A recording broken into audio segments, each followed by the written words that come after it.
यज्ञ कितने प्रकार के होते हैं और यज्ञ क्यों किया जाता है? क्या क्या यज्ञ का नाम सुने हो? बोलो, कितने प्रकार के यज्ञों का नाम सुने हो? नहीं सुने? ठीक है। एक तो घृत यज्ञ जो घी साकल इत्यादि से करते हैं, दूसरा हवन यज्ञ, तीसरा अग्निहोत्र यज्ञ। ऐसे सुने हो जिसमें आग में ऐसे फेंका जाता है। तो श्रीमद् भागवत गीता में सबसे बड़ा यज्ञ किसको बताया गया? कौन कौन से यज्ञों को महत्व दिया गया है? ठीक है, और किसे यज्ञ कहा गया है? ये बड़ा डीप रूटेड विषय है और इस विश्व ब्रह्मांड में ऐसा कोई समस्या नहीं जिसको यज्ञ के माध्यम से समाधान नहीं किया जा सकता। जैसे हमारे उड़ीसा में बोलते हैं हरिनाम यज्ञ। अभी देखना ये हमारे होली के दिन में, होली के टाइम में होगा नाम यज्ञ, हरे राम हरे कृष्ण करके घूमते रहेंगे, उसको बोलते हैं नाम यज्ञ। ठीक है। दूसरा अभी बाबा लोग आएंगे प्रवचन देने के लिए तो उसको बोलते हैं ज्ञान यज्ञ। ठीक है। शिवरात्रि में स्वाहा स्वाहा कर रहा था, द्रव्य यज्ञ। अन्नदान वगैरह करते हैं, बड़े बड़े लंबा पोंडल बना के लोगों को फ्री में खिलाते हैं, ये अन्न यज्ञ। प्राण यज्ञ, प्राणायाम करके जो अपने प्राण को आहुति दिया जाता है अंदर से।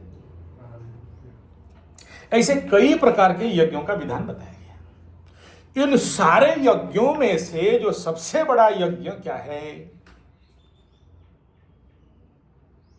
जितने सारे यज्ञ हैं, और यज्ञ का काम क्या बताया? जब भी तुम्हें कहीं पर सिद्धि पाना है, सिद्धि माने क्या? सफलता। जब भी तुम्हारा ग्रह बाधा दे रहा है या जिंदगी में सब कुछ आके रुक गया है, तो ऐसे आदमी को क्या करना चाहिए? स्वाहा इदम नमो। तो कौन सा स्वाहा करने से होगा, कौन सा यज्ञ करने से होगा? हर एक कुंडली में अलग अलग है।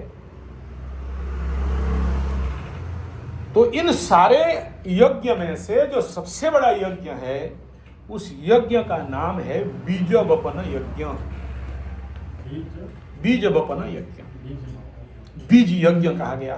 पृथ्वी को यज्ञ कुंड कहा गया है, और जो बीज संग्रह करके बीजों को सुसुरक्षित लगाता है, जंगल बनाता है, उससे बड़ा यज्ञ और कुछ भी नहीं है। उसके नीचे में आ गया कृष्ण भगवान गीता में बोले कृषि गोरक्षा वाणिज्यम वैश्यकर्म स्वभाव।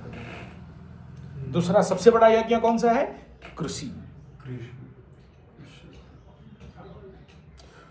तो जब तक तुम ये यज्ञ नहीं करते, पूरे होल ओवर द अष्ट में जो बताया ना, 7.5 लाख का एस्ट्रोलॉजिकल किताब पढ़ लेने के बाद अंत में the sum of energy, the sum of answer is only one, बीज यज्ञम तथा परे। उससे बड़ा और कोई नहीं है। बोला क्यों? क्योंकि पनौती कहां लगता है? हाथ में। जिसको पकड़ा वही बर्बाद, जिसको बीबी बनाया वही बर्बाद। अगर पनौती अच्छे घर में है तो बढ़िया। तुम मेरे से 5 रुपया खा के देखो, तुम्हारा अगर लाइफ बर्बाद नहीं हो जाएगा, दुकान नहीं बंद हो जाएगा तो। ज्यादा नहीं, 5 रुपया मेरे को बोलोगे गुरुजी खुचरा नहीं है, मैं समझ गया कि 3 महीने में इसका तो भांडा फोड़ होने वाला है, इसका बेड़ा गर्द खत्म, 5 रुपया देंगे। तो डर के मारे जाके मांगता हूँ, दे दे 5 रुपया। पंडित जी आप अरबपति आदमी 5 रुपया के लिए मरते? बोला मेरे लिए नहीं मरता हूँ, तेरे लिए मरता हूँ कि तेरा बच्चे भीख मांगेंगे। बोला ऐसा है? बोला हाँ, एग्जाम्पल ले लो, मेरा पनौती वहाँ है। सबका कुंडली में पनौती है। ऐसा नहीं समझना कि खाली पंचम शनि, नवम शनि, द्वितीय मंगल इसको पनौती कहा जाता है, नहीं, सब में। लेकिन किस जगह में जाके बैठा है? कटेगा कैसे? तुम आज तक मुझे जितना क्लोजली जानते हो, शायद ही ऐसा कोई एक दिन नहीं है जिस दिन आचार्य संजय हवन नहीं करता। ज्ञान यज्ञ तो चलते ही रह रहा है, नाम यज्ञ तो होते ही होते रहता है, अन्न यज्ञ तो देखो कोई भी आया खिलाया पिलाया भागा, अभी ले अभी खा बोलते हैं। लेकिन ये देखो पंडित को पैसा देने से छोड़ दिया, लिया ही नहीं। और बीज संग्रह मेरा तो बाय बर्न क्वालिटी है। अभी भी जाओ, हम तुमको दिखा देंगे मेरे पास बीज स्टोर कितना है। और फेसबुक में पहले चले जाओ, 15-19 साल पहले का वीडियो मिल जाएगा जहाँ बीज ही बीज लगाते हैं। बोला ऐसा क्यों? बोला बीज लगा देने मात्र से धरती में आगे का भाग्य शुद्धिकरण हो जाता है। गछ लगा देने मात्र से आगे का 100 जन्म तक तुम्हारे लिए रेड कारपेट बिछ जाता है। क्योंकि उस समय यमराज को और शनि को टेंशन हो जाता है कि इसको दंड कैसे दें, ये तो पुण्य का बीज लगा दिया, कौन ग्रह बाधा देगा। आज तुम अगर मुझे देख रहे हो, इतने लाखों पेड़ लगा के बैठा हूं, भगवान 55-60 एकड़ जमीन दे के बैठाया हुआ है। क्यों दिया है? हम भी काट के तो बेच सकते थे। बहुत मौका आया, गुरुजी जमीन दे दो, इतना पैसा दे देंगे, डबल दे देंगे, ट्रिपल दे देंगे, NH वाला रास्ता जमीन दे दो। बोला बेचने के लिए जमीन, धरती माँ माटी माँ को बेचने के लिए मैं जन्म हुआ हूँ क्या? फिर क्या करोगे? पेड़ लगेगा, इसीलिए तो दिया है भगवान। आज दिया और बेच दूंगा, अगला जन्म में बेटा किसी किराए के घर में रहूंगा। तेरे को जमीन दिया था और तू माटी माँ को बेच दिया, माँ को बेच के खाएगा पैसा, अगला जन्म में दूंगा नहीं। मैं मर जाऊंगा, उसके बाद क्या होगा? भाड़ में जाए, जाना आना कोई मतलब नहीं। लेकिन जब तक जीवित हूं, अभी ये कॉन्ट्रैक्टर आके बैठा है, बोला बाउंड्री बना, क्या करेंगे वहां? एक्सट्रीम फाइल करेंगे क्या? क्या करेंगे? पेड़ लगा देंगे। जब तक जिंदा है जंगल बनाओ।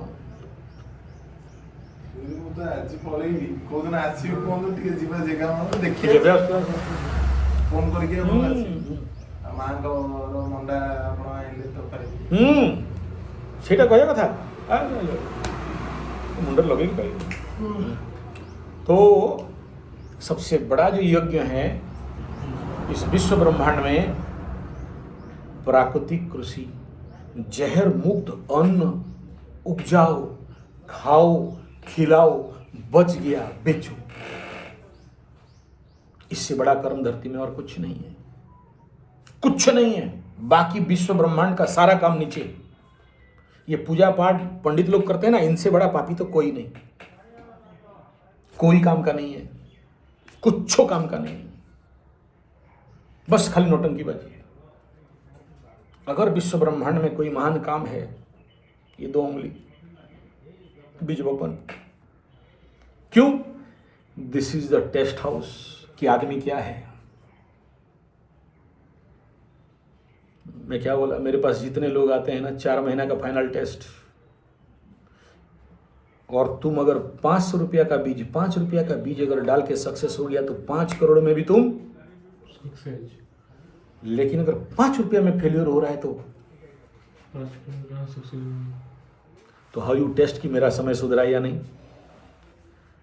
उसको बोलते हैं सीडलिंग टेस्ट। कंपनी के पास जब बीज आता है ना, तो कंपनी टेस्ट करता है उनको कि ये अंकुरित हो रहा है या नहीं। तो तुम्हारा जिंदगी में how you test your self, only one way कि मैं पूजा पाठ किया, शिव जी के ऊपर पानी डाला, मेरा ग्रह कटा कि नहीं, मेरा रास्ता खुला कि नहीं। How you test. और याद रखना, तुम्हारे अंदर जैसे जैसे पुण्य बल बढ़ेगा, जैसे जैसे ग्रह सब कट जाएंगे, जैसे जैसे बाधा विघ्न कटेगा, वैसे वैसे 4 महीना लगता है एक टेस्ट करने के लिए कितना फल दे रहा है। वही चुत्यानंद सरस्वती पंचम शनि पनौती, नवम शनि पनौती अगर कोई होगा चंद्रमा से, वो बीज लगाएगा ना तो फल गछ मर जाएगा, बढ़ेगा नहीं, या बढ़ा तो फल देगा नहीं। और वही अगर तुम्हारा ग्रह कट गया है और जैसे जैसे तुम्हारा पुण्य बल बढ़ेगा, वही बीज 10 फल देगा, वही बीज 20 फल देगा, वही बीज 280 फल देगा। कर्म तो सभी कर रहे हैं। एक किसान आत्महत्या कर रहा है और एक किसान बम बम राजा बन के घूम रहा है। कहां से? पुण्य बल से। कहां से?